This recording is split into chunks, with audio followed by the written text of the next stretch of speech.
वंचित बहुजन आघाडीच्या आजच्या या पत्रकार परिषदेला आलेल्या सर्व पत्रकार बंधू भगिनींचं मी पक्षाच्या वतीने हार्दिक स्वागत करतो. आजच्या या पत्रकार परिषदेला पक्षाचे राष्ट्रीय अध्यक्ष ॲडव्होकेट बाळासाहेब आंबेडकर, प्रदेशाध्यक्ष रेखाताई ठाकूर, प्रदेश प्रवक्ता फारुख अहमद आणि मुख्य प्रवक्ता सिद्धार्थ मोकळे असे आम्ही उपस्थित आहोत. मी बाळासाहेबांना विनंती करतो की त्यांनी माध्यमांना संबोधित करावं. आजची जी प्रेस कॉन्फरन्स आहे, प्रेस कॉन्फरन्स या संदर्भात आहे आणि मेटामॉर्फिन नावाची असणारी जी एक ड्रग आहे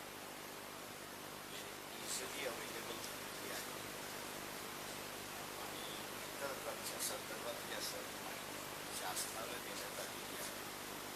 परंतु शासनाने अजून काही केलेली नाही. त्याचा व्हिडिओ जो आहे तो मी आपल्यासोबत प्ले करतो.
बेसिकली याच्यामधला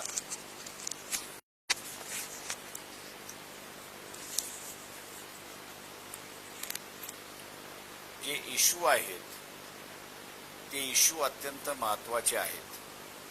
आपल्या सगळ्यांना माहीत असेल की 1993 मध्ये जो ब्लास्ट झाला त्या ब्लास्टच्या वेळेस सुद्धा ड्रग्सचा पैसा वापरण्यात आला होता आणि त्यामुळे असणारं आर्म्स आणि ॲम्युनेशन हे पूर्णपणे मुंबईमध्ये आलं आणि मुंबईमधला ब्लास्ट झाला अशी असणारी परिस्थिती आहे. दुसरं याच्यामध्ये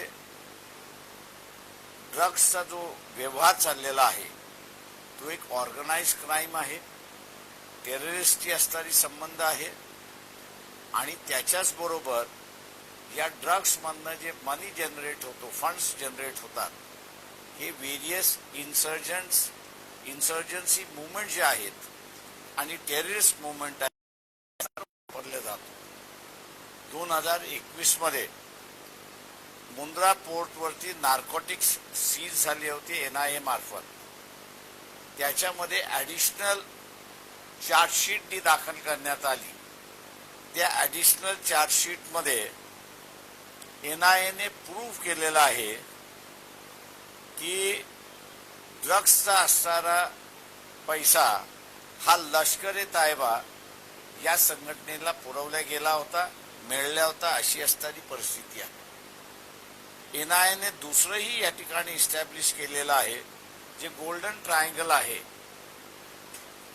हे म्यानमार, थायलंड आणि लाओस या तिघांच्या मध्ये असणारं जे गोल्डन ट्रायंगल आहे, या गोल्डन ट्रायंगल मधनं ओपेड आणि मेटामॉर्फिन ही जी प्रोडक्शन आहे ही या ठिकाणी केल्या जातं आणि ते भारतामध्ये 7 सिस्टर्स मार्फत येते अशी परिस्थिती आहे. हे 7 सिस्टर्स BJP रूल स्टेट्स गेल्या 10 वर्षापासून आहेत. आम्ही सवाल या ठिकाणी असताना विचारतोय की हा इंडो चायना बॉर्डरवरनं रिलीज केलेला असणारा व्हिडिओ आहे आणि त्यांनी देवेंद्र फडणवीस यांना असणारा प्रश्न केलेला आहे की तुम्ही यांच्यावरती ऍक्शन का घेत नाही, हा सगळ्यात भाग आहे. ऍक्शन घेत नसल्यामुळे डाऊट्स यायला लागलेत की भारतीय जनता पक्षाचं असणारं जे सरकार ह्या 7 सिस्टर्स मध्ये आहे त्याच्यापैकी कोणी इन्व्हॉल्ड आहे का, आणि त्यामुळे ऍक्शन होत परिस्थिती आहे. तर देवेंद्र फडणवीस या असं अजिबात म्हणत नाही, परंतु ड्रग्सचा जो साठा आहे तो साठा हा नाशिक ते लोणावळा या दरम्यान त्या ठिकाणी स्पेसेस मांडण्यात आलेले आहेत. त्याची जागाही त्या ठिकाणी दाखवण्यात आलेली आहे, परंतु अजूनही तिथे रेड होत नाही अशी असणारी परिस्थिती आहे. तेव्हा देवेंद्र फडणवीस यांनी असणारं महाराष्ट्राच्या जनतेला सांगावं की त्यांना केंद्रातल्या कुठल्या मंत्र्याकडून डायरेक्शन आहे का की याच्यावरती कारवाई करू नये.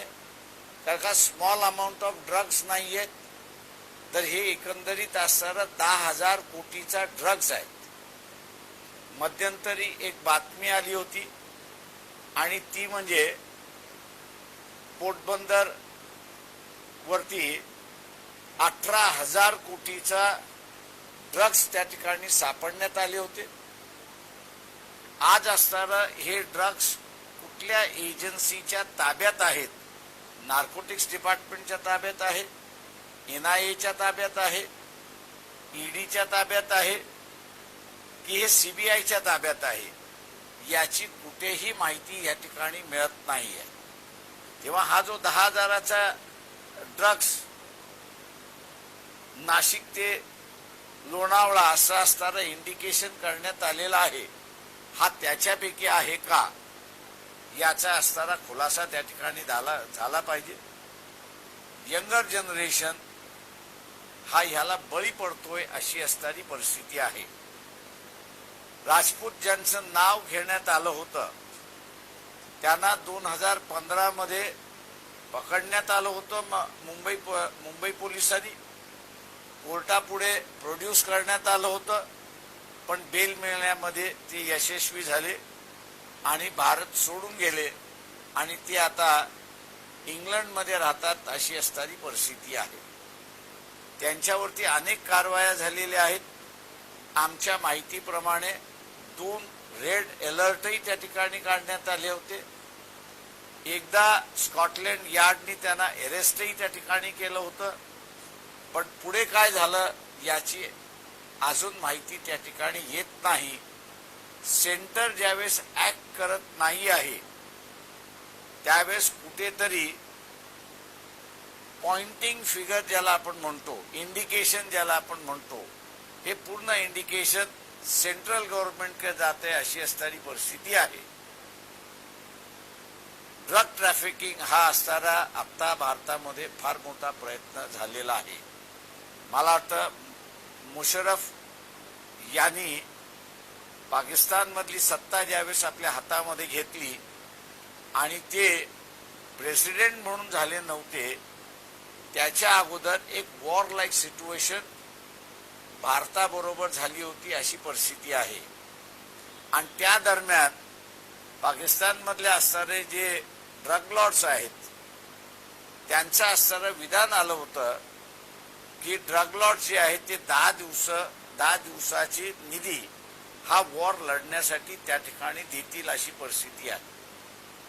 पाकिस्तान हा सेंटर ऑफ ऍक्सेस ड्रग्सचा आहे,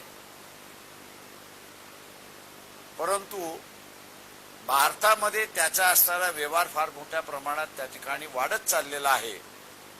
भारतीय जनता पक्ष हे असताना आम्ही कारवाई करतो पाकिस्तानच्या विरोधात असं त्या ठिकाणी दिसतंय, परंतु ड्रग्सच्या संदर्भातला असणारा कुठलाही कारवाई अजूनपर्यंत त्या ठिकाणी झालेली नाही.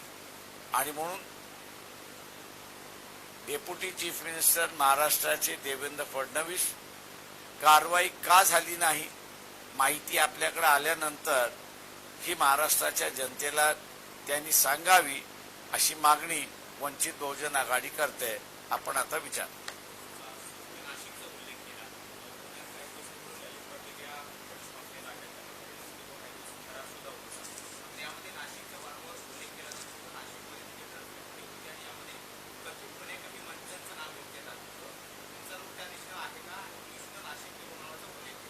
मी असणारा उल्लेख जो केलेला आहे ते केतन यांनी त्यांच्या असणाऱ्या व्हिडिओमध्ये उल्लेख केलेला आहे, तोच मी रिपीट केलेला आहे. आणि त्यांनी होम मिनिस्टर यांना इंडिकेशन केलेलं आहे की कुठे कुठे साठा आहे त्याची नावं मी आपल्याला दिलेली आहेत, प्लेस दिलेले आहेत. अजून तुम्ही रेड का मारली नाही हे ते विचारतात.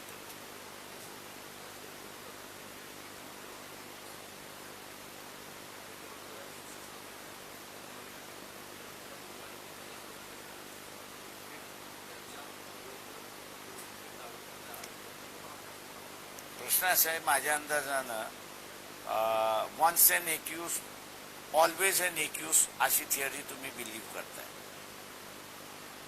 मी असं मानणार आहे की Ketan is known for various things, पण एक गोष्ट त्याच्यामधली असं आहे की he is been fighting for drugs for a long period of time.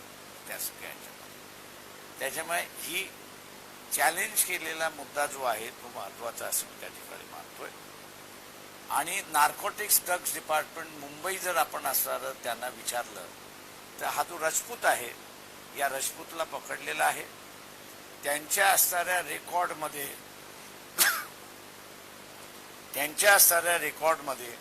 हा MD म्हणून जे असणारा ड्रग आहे त्याचा हा किंगपिन आहे. आणि त्यांनी गव्हर्नमेंट ऑफ इंडियाला कळवलेलं आहे माझ्या माहितीप्रमाणे की इफ ही इज अरेस्टेड, हा जो MDचा वापर भारतामध्ये आहे तो कदाचित आपण थांबवू शकतो, कंट्रोल करू शकतो असा शब्द वापरलेला नाही, तर आपण पूर्णपणे थांबवू शकतो असा शब्द त्यांनी वापरलेला आहे. आणि म्हणून मी त्या व्हिडिओला महत्त्व देतोय अशी परिस्थिती आहे.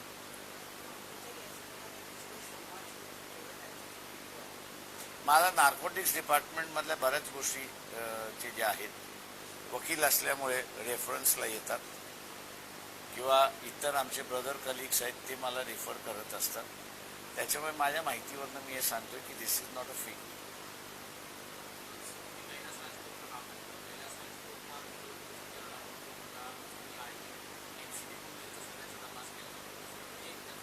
ते मी तुम्हाला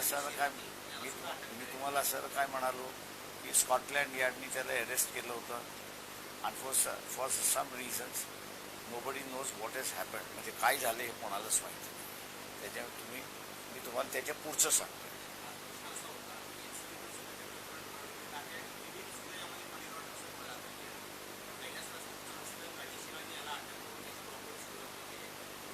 नाही, माझं म्हणणं असं आहे, माझ्या माहितीप्रमाणे प्रॉपर्टी जप्त झालेली नाही. If I am not wrong. Ali सिराची मला माहिती नाही, त्याच्यामध्ये पण राजपूतचं मी असताना सांगतोय की त्याच्यामध्ये असताना काही झालेलं नाही. दोन रेड कॉर्नर अलर्ट हे झालेले आहेत आणि 2 रेड कॉर्नर अलर्ट झाल्यानंतर माझ्या अंदाजानं जी दक्षता गव्हर्नमेंट ऑफ इंडियाने घेतली पाहिजे होती इंटरपोलो मार्फत ती घेतली असं मला त्या ठिकाणी दिसत नाही.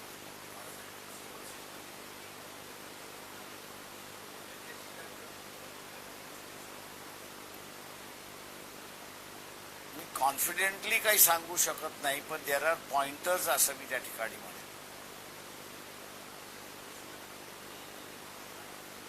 एक वेळ हे संपवत बघू.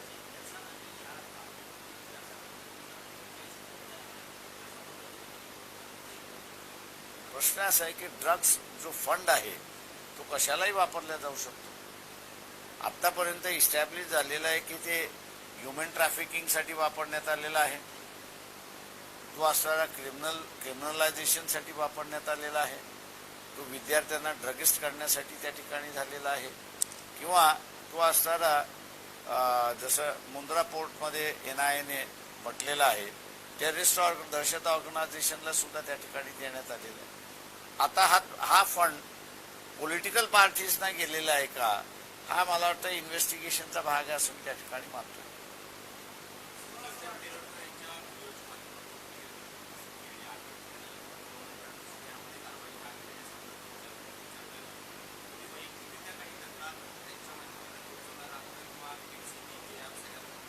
नाही, माझं म्हणणं असं आहे की व्हॉइस रेज करणं हा पॉलिटिकल पार्टीचं काम आहे. आम्ही रेज केलेलं आहे.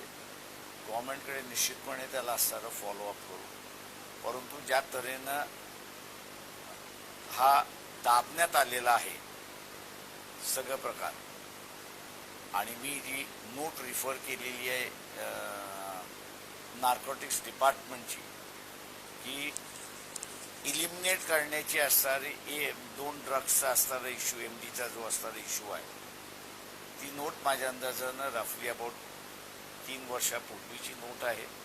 रिमाइंडर्स केलेले आहेत, पण देर इज नो रिस्पॉन्स अशी परिस्थिती त्या ठिकाणी दिसते.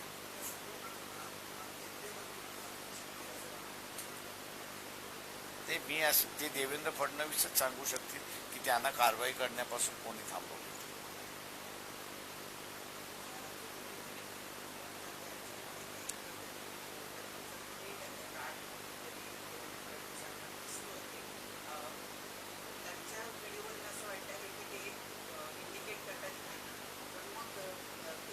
नाही, त्यांनी दुसरं इंडिकेशन त्याच्यामध्ये केलंय की कोणाच्या सांगण्यावरनं त्यांनी कामं केली, ते कोणाच्या तरी सांगण्यावरनं त्यांनी कारवाई थांबवलेली आहे. हाही त्याच्यातलं इंडिकेशन्स आहेत.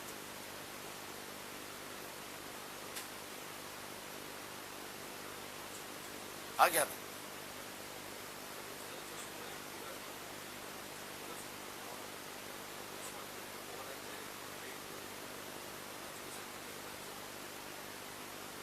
त्यांनी असं म्हटलं की अनेक राजकीय पक्ष काँग्रेस पक्षामध्ये विलीन होतील असं म्हटलं.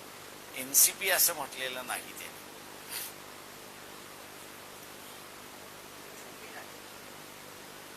माझं स्वतःचं म्हणणं असं त्याच्यामध्ये की आजच्या ह्या स्टेजमध्ये कोणीही विलिनीकरणाची चर्चा करते अशी परिस्थिती नाही.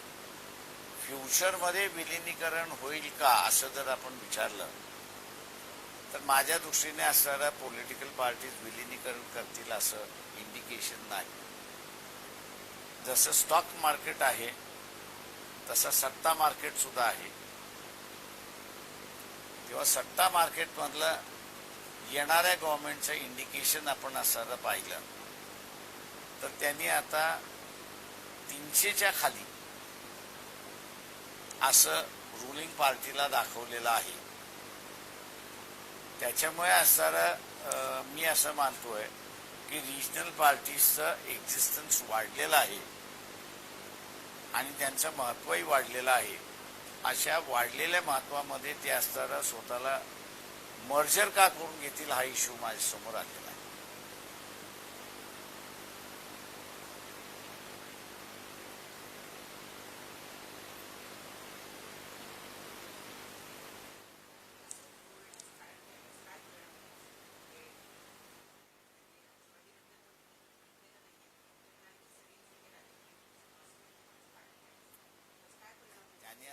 त्यांनीच असणारा खुलासा करावा. तर त्यांचं इंडिकेशन असणारं माझ्या अंदाजानं शिवसेनेकडे आहे असं मी त्या ठिकाणी मानतोय. त्याला ते पॉझिटिव्हनेस ज्या पॉझिटिव्हली असणारं नरेंद्र मोदींनी, प्राईम मिनिस्टर नरेंद्र मोदींनी म्हटलंय की उद्धव ठाकरेंना अडचण आली तर मी धावून जाईन असं जे इंडिकेशन दिलेलं आहे त्या इंडिकेशनला धरून शरद पवारांचं हे स्टेटमेंट मी लिंक करतोय की येत्या काळामध्ये सेना माईट मर्ज. आता पुढची सेना हा इश्यू आहे.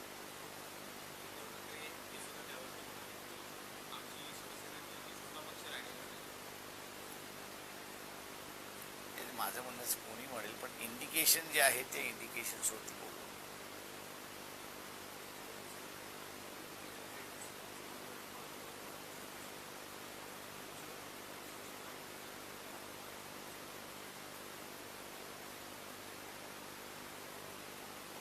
हा माझं सरळ सरळ म्हणणं येते की इथे असणारा हा गुजराती मराठी वाद येऊ शकत नाही. याचं कारण असं आहे की जुन्या अवस्थेमध्ये स्वातंत्र्यानंतरही बॉम्बे स्टेट हे तसंच्या तसं राहिलं. बॉम्बे स्टेटचे 2 भाग झाले, एक महाराष्ट्र झाला आणि गुजरात झाला. त्याच्यामुळे त्या स्टेट डिव्हिजन होताना जे राहिले ते राहिले, जे गेले ते गेले, अशी असणारी परिस्थिती आहे. त्याच्यामुळे हा वाद निरंतर आहे, पॉलिटिकल वाद आहे असं मी त्या ठिकाणी मानतोय. आणि जे कोणी उपस्थित करतात आहेत त्यांना त्यांची चमडी बसवायची आहे. याचं कारण की सत्ता असताना, केंद्र राज्यामध्ये सत्ता असताना, कॉर्पोरेशनमध्ये सत्ता असताना ठेकेदारी कोणाकोणाला दिली हा त्याच्यातला महत्त्वाचा भाग आहे. तुम्ही महाराष्ट्रातल्या माणसाला ठेकेदारी, म्हणजे मराठी माणसाला ठेकेदारी दिली की नॉन मराठी माणसाला ठेकेदारी दिली, हा खरा प्रश्न आहे. आणि तो वादातीत होऊ नये आणि त्याची माहिती येऊ नये म्हणून काही जण वेगवेगळ्या मार्गाने गुजराती मराठी वाद काढत असतात.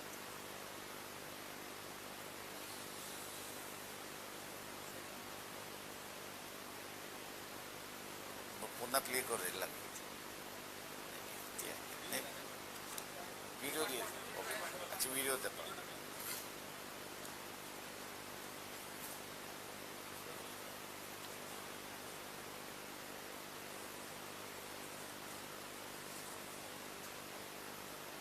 ड्रग्स का इशू जो है वो दोबारा राजनीति को गरमा रहा है, ऐसा मैं समझता हूं.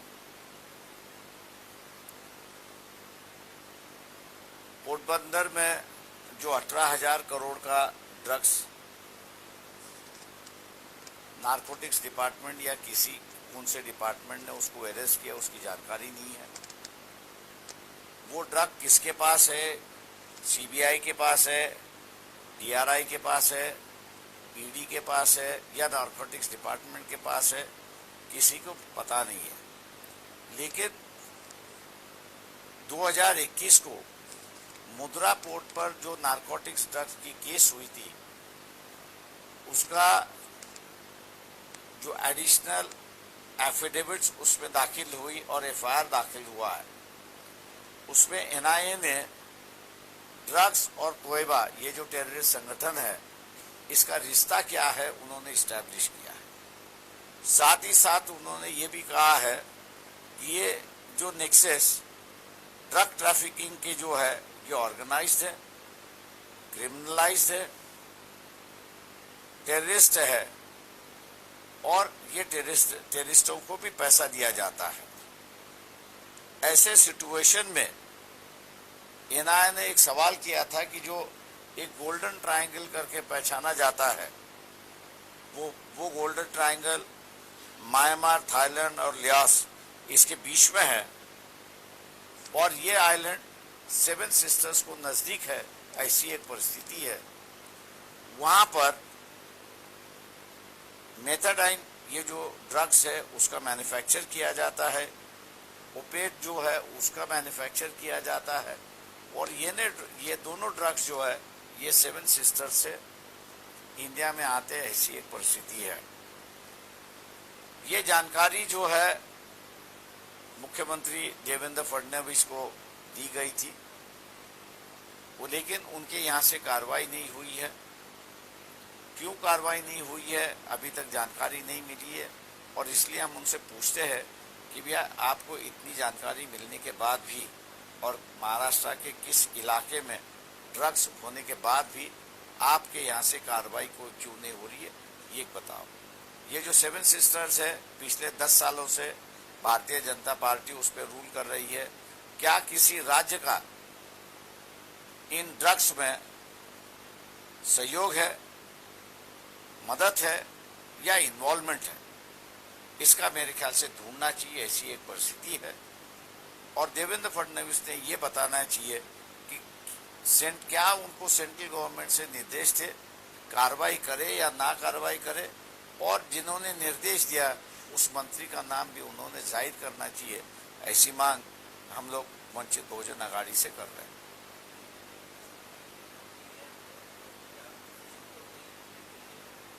मेरे ख्याल से उनको जो है वो ऑफिशियल दिया हुआ है। जो मैं समझता हूँ कि जो वीडियो आपको दी गई है उसमें निचले हिस्से में पूरा डिटेल्ड है और कब दी गई है कि कब कैसे सोर्सेस में दी, वो सब डिटेल्स उसमें।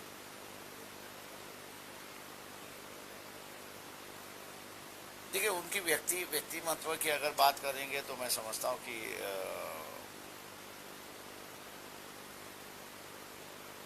मराठी में जिसको कहते कि वादग्रस्त, ऐसी उनकी व्यक्तिमत्व है। मैं जानता हूँ उनको, दोनों तरफ से है बात है।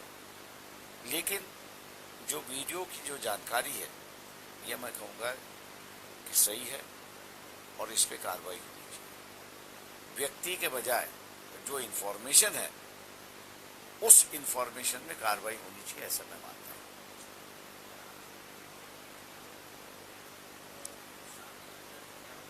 मेरे ख्याल से उन्होंने सामने ही किया, वीडियो भेजा है, बातचीत हुई है और वही चैलेंज कर रहे हैं कि वे 4 तारीख के पहले अगर आप करते हो तो ठीक है, नहीं तो मैं आपके सामने जो कुछ करना है वो करूँगा। मैं जो चार्ज है वो चार्ज सही है। ड्रग्स डिपार्टमेंट, नारकोटिक्स डिपार्टमेंट जो है उनसे मैंने कुछ पूछताछ भी की, नहीं ऐसा नहीं है।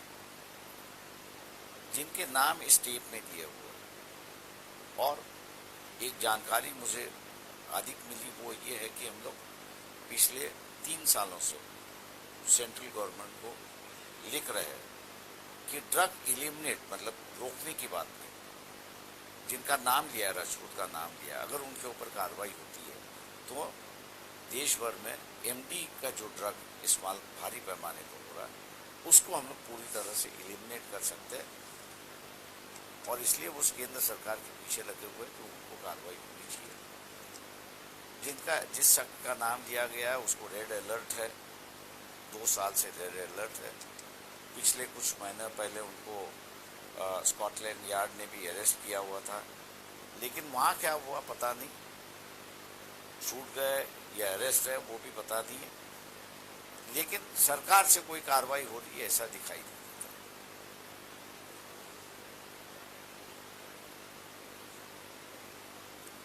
ये तो पब्लिक अवेयरनेस का बात कर रहे हैं। कंप्लेंट तो पहले ही कर चुके हैं। कंप्लेंट करने जिन्होंने वीडियो बनाया वही खुद कह रहा है कि मैंने कंप्लेंट की है, जानकारी दी है, सब कुछ दी है और वो भी होम मिनिस्टर को दे दी है। मेरे ख्याल से वहाँ से कार्रवाई जब नहीं हो रही है तो मैं समझता हूँ कि आम जनता के सामने ये ला के एक सरकार को मजबूर करे कि वो कार्रवाई करे।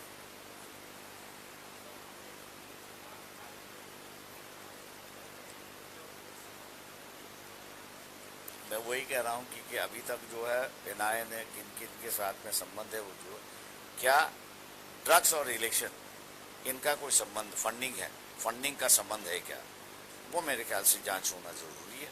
और ये अगर जांच होती है तो मेरे ख्याल से अभी अगर जांच होती है तो इलेक्शन के साथ में इनका कोई रिश्ता है वो पता चल सकेगा।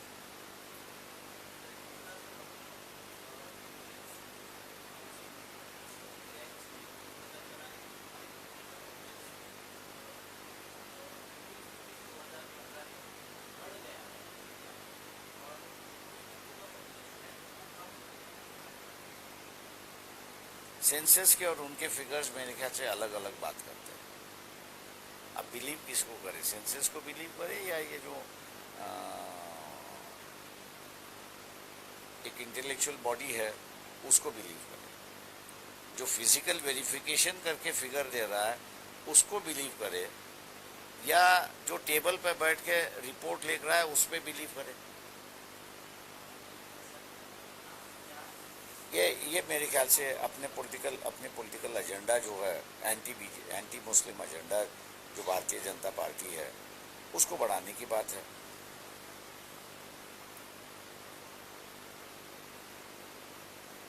चलो, थैंक यू।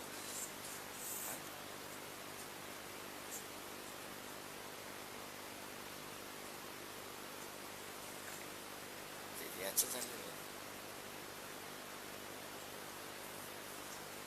बहुजन आघाडीच्या आजच्या पत्रकार परिषदेला उपस्थित राहिल्याबद्दल सर्व माध्यमांसाठी आभार मानतो. सर्वांचे धन्यवाद. पत्रकार परिषद अकराचे सेन्सेस आहेत. 14 ते एवढी किती पॉप्युलेशन वाढते आता त्याला